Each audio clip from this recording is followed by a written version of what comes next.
Tidak ada kata mengalah, tidak ada kata menyerah. Lupakan kekalahan di pertandingan sebelumnya dan sambut kedatangan Irak sebagai lawan dengan semangat menyala. Penyala Garuda. Rasanya kalau kita lihat, kita bisa berharap banyak terhadap timnas U23 kita. Pasukan Garuda Muda kita berhadapan dengan Irak pada malam hari ini hanya beberapa jam lagi. Yang perlu kita soroti adalah bagaimana kemudian strategi ataupun juga taktik yang dikeluarkan oleh Coach Sinteyong dalam menghadapi Irak. Untuk bisa bukan saja merebut juara 3 di ajang Piala Asia U23, tapi juga mengamankan tiket berlaga di Olimpiade Paris 2024. Sudah rindu betul, bukan hanya para pemain bola kita, tapi juga warga negara Indonesia untuk bisa menyaksikan kembali pasukan kita berlaga di ajang yang sangat luar biasa pamornya ini, levelnya internasional. Kalau kita tahu memang sejarah mencatat 1956 untuk pertama kali dan hingga saat ini juga masih satu-satunya Indonesia berpartisipasi di ajang Olimpiade.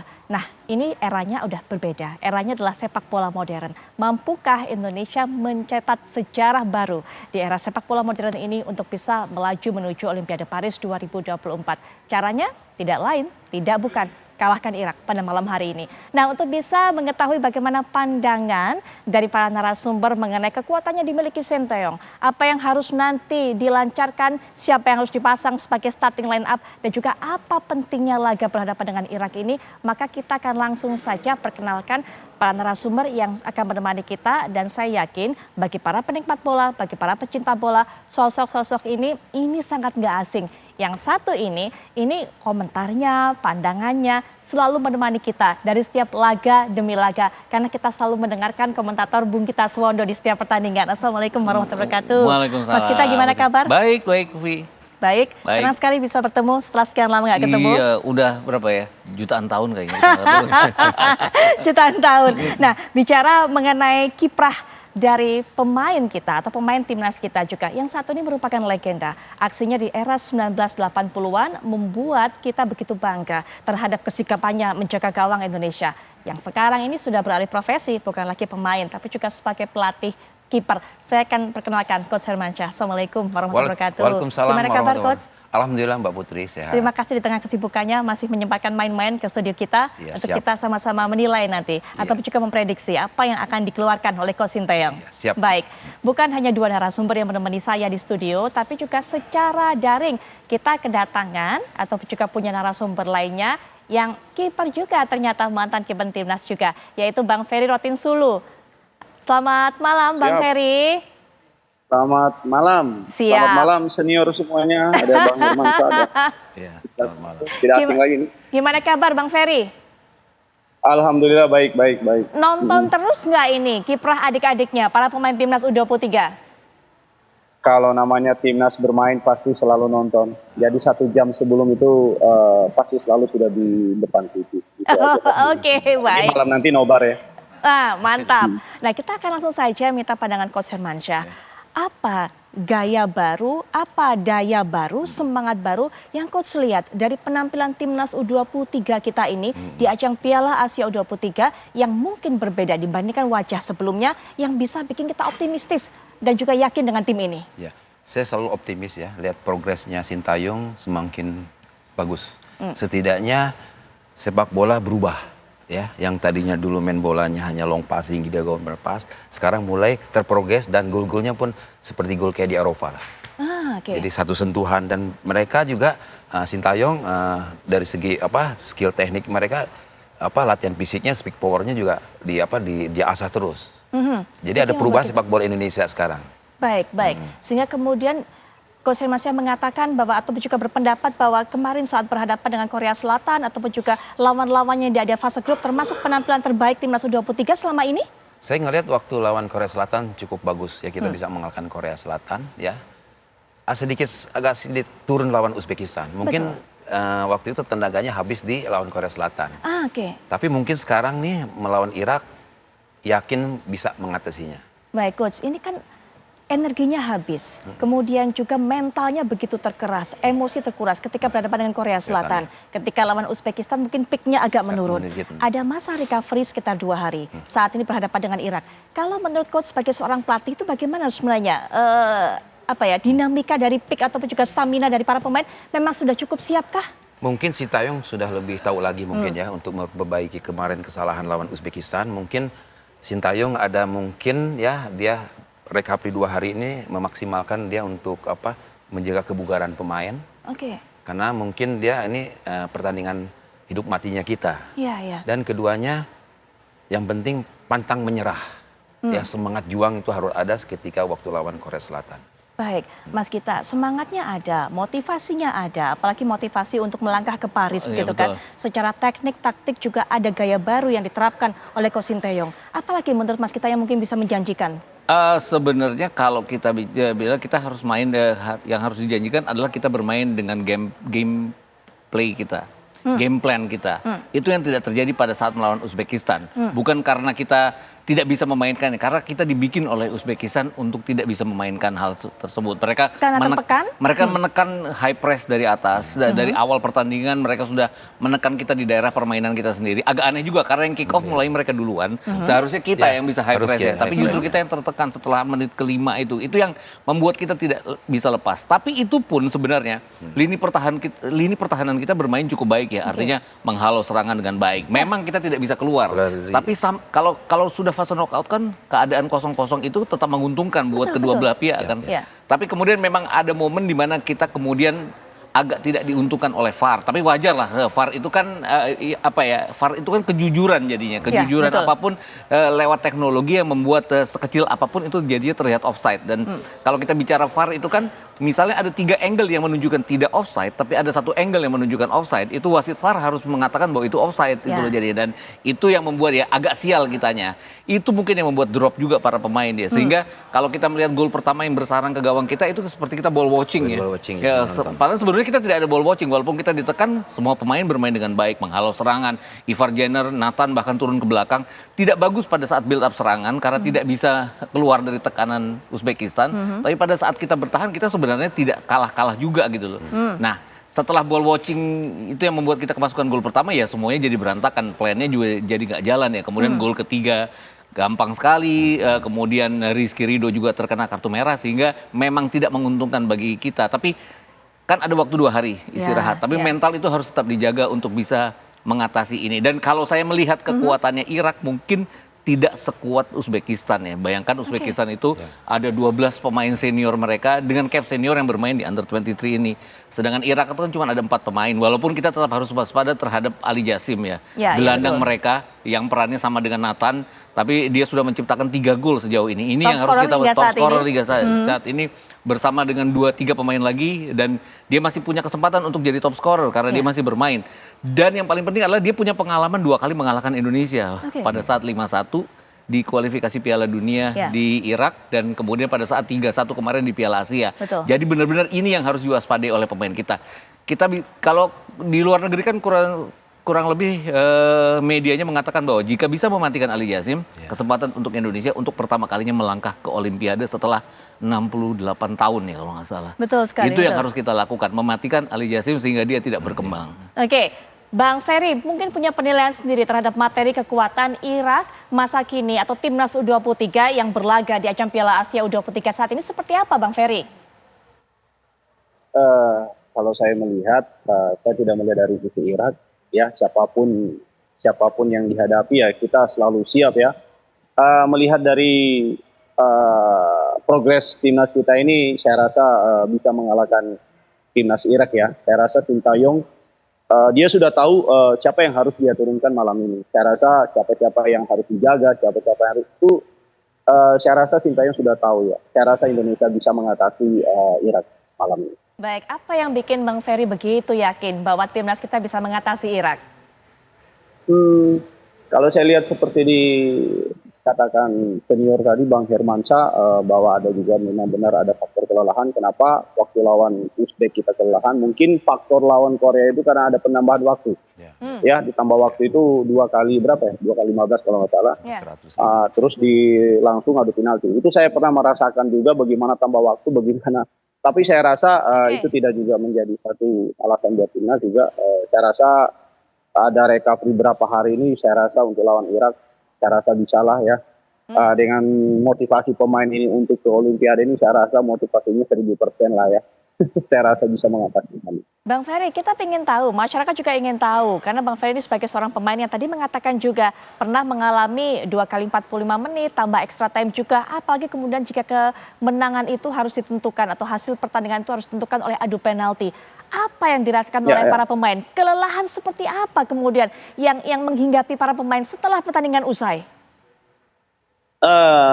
Saya rasa obat dari semua itu waktu kemarin itu sebenarnya sih tidak jadi alasan sih sebenarnya, tapi memang saya juga memang ya saya bilang tadi pernah ngerasain itu memang faktor kelelahan di bagian otot bawah ini ya.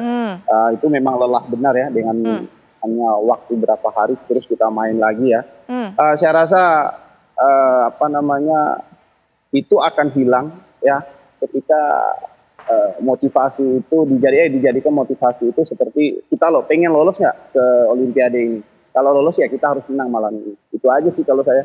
Baik, memang Seperti tidak bisa dijadikan alasan bagaimana tenaga kita terkuras, emosi kita terkuras atau emosi para pemain dan tenaga para pemain saat berhadapan dengan Korsel. Tapi setidaknya itu realita yang dihadapi oleh para pemain. Nanti yang penting malam ini. Yang penting malam ini? Yang penting malam ini jangan emosi ya, jangan emosi. Saya rasa pemain-pemain Irak ini bisa memancing juga, tapi saya rasa pemain kita bisa mengatasinya semua.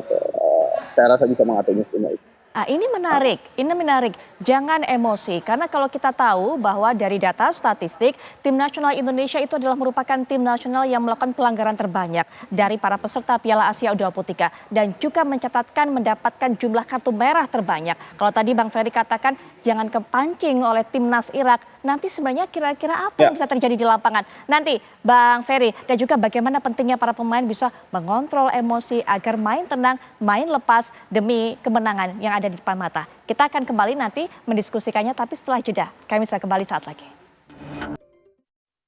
Kembali lanjutkan perbincangan. Masih menyambung tadi yang disampaikan oleh Bang Ferry. Bang Ferry katakan jangan kepancing emosi sama Irak. Memangnya Irak ini suka mancing-mancing emosi gimana sih Bang Ferry? Ya pasti dalam permainan sepak bola itu pastilah ya, selalu ada itu ya. Saya rasa yang penting bukan saya jangan terpancing emosi, apalagi tadi kan kita paling banyak dapat kartu ya. Jadi saya rasa ini pelajaran juga. Saya rasa coach sudah tahu apa yang harus mereka lakukan. Ya baik, artinya juga Coach Firmansyah butuh kematangan emosi dari para pemain. Nggak kepancing sama pemain lawan sehingga kemudian malah merugikan diri sendiri begitu kan, atau merugikan tim dengan adanya kartu kuning, kartu merah dan sebagainya. Sebenarnya apa yang dihadapi oleh para pemain ketika dicoba dipancing emosinya oleh tim lawan ini? Jadi kita harus sabar ya. Kedewasaan kita bermain bola yang baik. Sabar dan kita fokus. Itu kuncinya. Karena kalau kita terpengaruh, akhirnya kita konsentrasi juga hilang, main bola juga hilang, semua hilang. Yang ada hanya emosi dan akhirnya kartu dan merugikan untuk tim. Kuncinya kita sabar dan fokus di pertandingan itu dan bisa memenangkan pertandingan itu. Baik, tapi yang namanya fokus ini erat kaitannya juga dengan stamina dari para pemain. Kalau kemudian terkuras, apalagi ketika seperti berhadapan dengan Uzbek pada saat itu, kondisinya tertekan terus. Itu bukan hanya stamina yang kemudian tergerus, tapi juga emosi ini bikin kemudian para pemain kita hilang fokus. Hilang fokus semuanya. Jadi memang kemarin lawan Uzbekistan karena mungkin depresinya lebih tajam ya, lebih kuat. Jadi mungkin itu tidak bisa lepas dari tekanan dari Uzbekistan. Itu mungkin kemarin tuh Indonesia tidak bisa keluar dari tekanan Uzbekistan. Akhirnya yang terjadi ya tadi itu.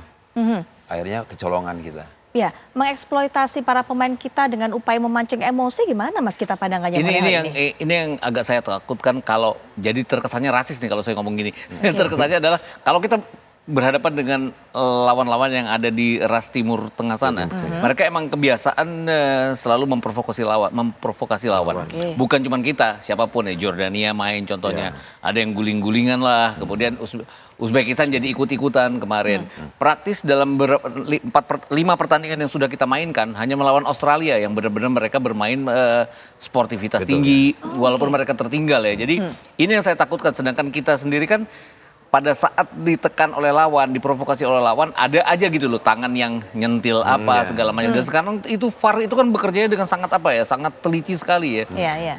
Tidak terlihat oleh kita, tidak terlihat oleh wasit di lapangan, tapi terlihat karena diulang-ulang oleh ruang VAR, jadinya terlihat dan bahkan keputusan itu bisa 2 menit sesudahnya. Ini yang harus kita hati-hati. Contohnya adalah pada saat kita kena penalti melawan Qatar ya. Itu kan kita tidak melihat bahwa tangannya Rizky Ridho ke belakang. Tapi kan pada saat VAR diperlihatkan memang ada kesalahan dari Rizky Ridho. Juga kemarin pada saat dia terkena kartu merah, kita seperti melihatnya dia menghalau bola ya, tapi ada straight leg yang dia belokkan kakinya, itu hanya bisa terlihat oleh VAR. Nah, hal-hal seperti ini. Kemudian Hubner kemarin, dia jengkel atau gimana seperti seolah-olah mau menendang. Untung nggak kena kartu ya, kalau kena kartu kan bisa bahaya di pertandingan ini ya. Ada gerakan keduanya, jadi itu yang benar-benar kita harus sabar untuk menghadapi lawan. Walaupun kita ditekan, saya pikir sih sejauh kedudukan masih 0-0 ya, masih ada untungnya kita bahwa kita tidak ketinggalan, itu yang paling penting. Dan kita kan contohnya lawan Qatar kita ketinggalan, kita tidak bisa mengejar ketertinggalan. Lawan Uzbekistan juga. Tapi kan di 3 pertandingan lainnya kita selalu unggul. Itu yang harus kita lakukan. Unggul terhadap lawan. Karena Thailand pun bisa unggul atas Irak ya. Walaupun Irak kemudian memperbaiki diri di babak kedua, lebih menekan Thailand. Tapi mereka sudah ketinggalan duluan. Itu yang harus kita lakukan. Jadi saya pikir. Artinya kita harus menjaga gawang kita supaya tidak kebobolan lebih dulu. Iya, supaya kita unggul lebih dulu. Jangan lawan duluannya lebih unggul. Secara psikologis, Coach Herman, apa yang dirasakan oleh pemain kalau kemudian kondisinya tertinggal? Itu kita pertama sabar kita. Jangan buru-buru, jangan cepat melepaskan bola, sabar, ikut dari instruksi dari pelatih. Karena kalau kita buru-buru, terjadi main bola akhirnya ngawur lah, tak kemana. Tujuan yang ke depan akhirnya kita serang balik, akhirnya kebobolan lagi. Kuncinya sabar, memainkan bola sebanyak mungkin untuk penetrasi ke depan lebih baik. Saya rasa kita bisa. Baik, kalau kita lihat juga pada pertandingan sebelumnya, begitu salah satu hal yang merugikan kita adalah gol dari Pratama Arhan, gol bunuh diri pada saat itu. Nah itu kurangnya komunikasi mungkin juga karena emosi juga. Karena mungkin emosi, Irang turun konsentrasinya, ya komunikasi goalkeeper dengan with defender itu nggak berjalan, akhirnya terjadi ya mungkin menurunnya dari konsentrasi itu. Karena kita kecolongan pertama, mulai turun kan, drop itu. Jadi akhirnya ya udah semuanya kacau jadinya. Baik, kalau Mas kita bilang Bang Ferry jangan sampai kemudian kita kondisinya tertinggal duluan. Artinya penting juga bagaimana kemudian kinerja Hernando Ari nanti untuk bisa menjaga gawang kita. Penilaian sebagai sesama kiper Bang Ferry terhadap kiper Hernando, Bang Ferry. Saya rasa kiper Hernando ini kan dia sudah membuktikan ya bahwa dia itu sudah sudah di level atas lah kalau saya bilang lah ya. Apalagi dia juga punya mental juara. Ya, saya rasa Hernando mungkin malam ini, saya rasa mungkin dia yang turun malam ini. Bagian dari komunikasi terjadi kemarin itu ya itu miss banget ya. Saya rasa itu mungkin sudah bisa diatasi sama pelatih ya. Mungkin kan di situ kan ada pelatih kiper apa yang harus dilakukan di situ. Dan di situ kan pasti diulang lagi videonya di mana terletak kesalahan seperti itu. Dan saya rasa Hernando, saya rasa dia memberikan yang terbaik buat bangsa kita ini. Saya rasa dia bisa membuktikan malam dan semoga dia tidak kebobolan malam. Di mata Bang Ferry, apa sih kemudian kelebihan dari Hernando Ari ini, Bang Ferry? Dia kelebihannya, dia berani ya. Goalkeeper itu intinya adalah keberanian. Keberanian itu banyak ya dalam dia 1 lawan 1, dalam dia berani keluar dan dia intinya dia berani ya. Terus pegang bolanya dia bagus, build up-nya dia bagus ya. Walaupun di pressure dia tetap dia percaya diri. Kalau saya nilai Hernando adalah keberanian dia, itu yang saya salut. Keberanian dia dalam keluar itu yang dan itu yang mahal. Itu yang mahal, keberanian dari Hernando Ari. Ya. Sebagai pelatih kiper, Coach Hermansyah melihat yang sosok yang satu ini. Sosok satu ini Hernando sudah mumpuni ya. Artinya dia dari pengalaman sudah banyak ya. Punya speed reaction goalkeeper bagus ya. Keberanian dengan perhitungan. Artinya keberanian bukan sembrono, tapi keberanian dengan perhitungan yang matang dari seorang sosok Hernando. Ya, timing keluarnya pada saat dia bagaimana dia harus 1v1 ketemu 1 lawan 1, bagaimana dia harus sip goalkeeper ya. Dia punya semuanya dan pengalaman itu yang dia membuktikan. Mudah-mudahan hari ini dia bisa mengembang itu. Bisa dia mengatasi melawan Irak. Baik, para pemain ini Mas kita merasa aman bermain, merasa saling yakin satu sama lain kalau kipernya di belakang ini oke menurut mereka. Dan juga kalau kaptennya ini kemudian oke. Tapi kita kehilangan sosok kapten itu, Rizky Ridho, Mas kita. Tapi saya pikir kalau Rizky Ridho nggak terlalu seperti kita kehilangan Rafael Struijk ya. Artinya kan Komang Teguh juga sudah bisa bermain kembali. Hubner juga bisa main di tengah. Iya, tengah Hubner kan versatile ya. Dia bisa main di midfield, dia bisa Ya, main di sebagai center back tengah atau center back kiri. Kemudian ada Ferrari di kanan. Jadi mungkin kekurangannya adalah sang kapten yang nggak ada. Tapi Ya. kan lini belakang juga ada jaminan. Kemudian kalau kita bicara Hernando Ari kan juga ada rasa aman bagi pemain pada saat Hernando Ari ada di bawah gawang. Karena dia shot stopper yang bagus. Bola crossing itu bola makanannya dia yang selalu bisa berhasil dia tangkap. Kalaupun bisa dibilang kekurangan, nggak tahu menurut Bang Herman atau Ferry gimana? Ini kiper kurang cerewet ya sama teman-temannya ya.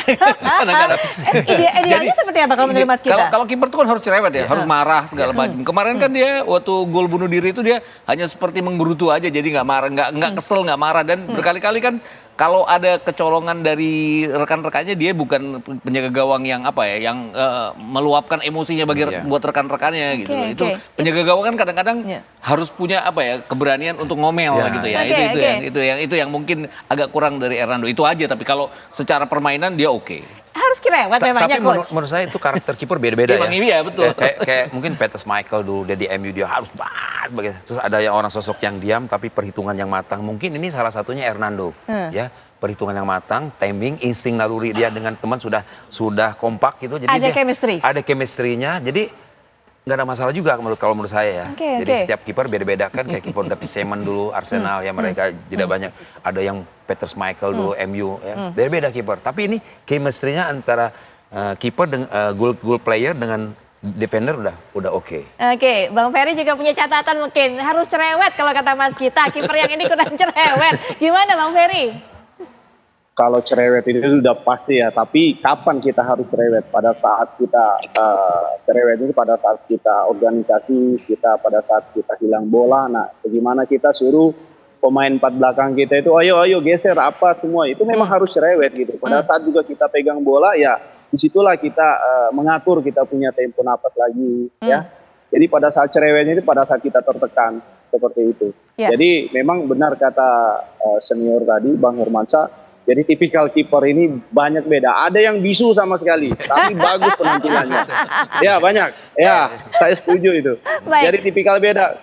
Ya, seperti itu ya. Jadi dia bisu sama sekali, tidak pernah ngomong sama sekali. Tapi ketika dia di lapangan, dia bagus penampilannya. Jadi ya saya rasa ya betul kata Bang Hermansyah tadi, ya ada banyak tipikal kiper kita ini, ada yang cerewet, ada yang benar-benar walaupun 90 menit itu cerewet terus, ada juga.